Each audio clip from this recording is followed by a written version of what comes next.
Magandang hapon po at narito na ang resulta nating 5 PM Pisas o Lotto results today. Ngayong araw po ng Thursday, February 26, 2026. At para po sa draw natin ngayon ay ang 3D Lotto at ang 2D Lotto. At para po sa Lotto more updates, pa-subscribe na lang din po ako sa aking channel at bahit na din ng notification bell.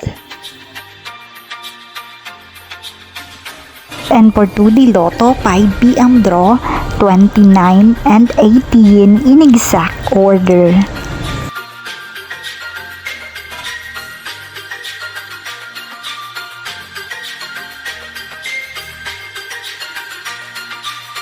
And for 3D Lotto, 5 PM draw, 8, 5, and 4 in exact order.